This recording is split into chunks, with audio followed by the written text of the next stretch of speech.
guys, my name is Ashley and this is my channel Amore. Today I want to talk to you about create an energy protection flower against energy vampires. Okay, some of you might be thinking, okay, what's an energy vampire? Well, an energy vampire is somebody who could be a friend, a family member, or just some random stranger on the street who, when you talk to them, you don't know why, but you always feel so drained and tired and just you don't know why. And so I use these tips and tricks when I used to work as a call center person. I used to have people that would call in, and unfortunately, most people that call are not in the best of moods because, they want something from you. So I would have to deal with a lot of people that may not always be in the best of humor. And so what I did is I used some of these 3 tips and tricks in order to help me throughout my day when I had to take those types of calls. Lovely place to work for, just unfortunately sometimes the nature of the beast, right? So some tips and tricks I would suggest is, first, well, of course, we'll talk about the energy flower. Okay, so what's the energy flower? I'm going to get right into it now. The energy flower is essentially when you're talking to that person and you're starting to feel that tiredness or that lethargicness, and again, you just don't know why. What you do is you visualize a light around you, like it's like absorbing you, a giant bubble that absorbs you. And then in between you and that person and that bubble is a flower. It could be a rose, it could be a daisy, it could be a daffodil, anything that really resonates with you. But you're going to have that flower in between you and that person. And what that flower essentially does is it creates a shield between you and that person. So what you're going to do is every time you feel that person trying to take your energy or your sanity, maybe, what you're going to do is you're going to visualize the flower stopping it. The flower is going to create a barrier between you and them. And anytime that person tries to take your energy, that flower acts as a barrier. Another thing for people that are more into crystals may want to try, along with the spiritual vortex of the flower, you may also want to try something called Smoky Quartz. Smoky Quartz, so if you can see that there, very pretty quartz. You can get them in bracelets, or you can get them in necklaces, or you can even get them as earrings. What you can do with those is essentially Smoky Quartz is a very, very, very grounding crystal.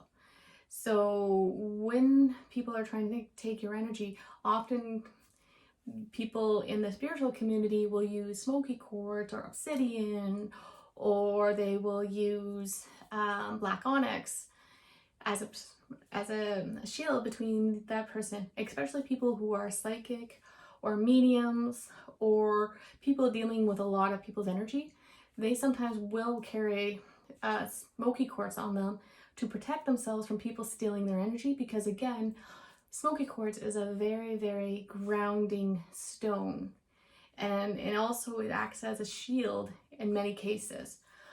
The last and not least tip that I would suggest also using is the redirect. A lot of times people that are energy vampires, they don't obviously know they are, and I don't think anybody should ever fault them, because how do you fix something you don't know, right? And I don't think it's our place to tell them necessarily, because I think they think you're crazy. And so one thing I can suggest, in the sense that you can try using the technique of redirect. So what redirecting is, so say for example, the person's talking about, oh, my boss said this, my boss said that, my boss hates me, he's such a blah, blah, blah, blah, blah. What energy vampires do, because they tend to talk about all the negative situations in their lives, and everything's negative and everything's horrible. And how to deal with that is redirect. So instead of them, when they start to go on about their boss, you can say, oh, wow, I see you bought a new pair of shoes, or I see you've got your hair a different way. Or you can talk about like something positive that they've done. to get them more into a positive mindset. Because nobody wants to constantly talk about negative things, whether it's with you or with them, right? So if you can redirect that person into a more positive mindset, that's also good. So those are 3 techniques, and you can use them all together as well. So what you can do is you can wear your smoky quartz, and then you can visualize that flower in between you and that person, and then just try to make a more positive conversation with that particular person.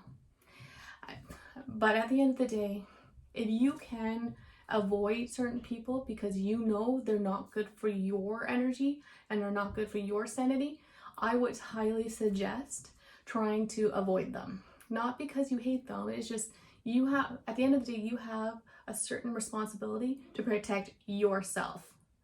So I highly suggest, if you can, to avoid them. But if you can't, and there are many circumstances that you cannot, then try using those techniques in order to get them to work. So I'll leave you again with one of my quotes that I've probably used a lot is remember, 10% is what happens to you throughout your day, and 90% is how you react to it. So that's pretty cool to think that 10% is without our control, but 90% is how we can control it. So try to live your life with a positive attitude if you can, and see every negative situation as a positive if you can. So that's basically what I have for you today. I hope you got some benefit from this video. If you do, please like or subscribe, leave a comment. Even leave a comment about what you've learned today, and sometimes learning just reiterates what you've learned throughout this particular lesson.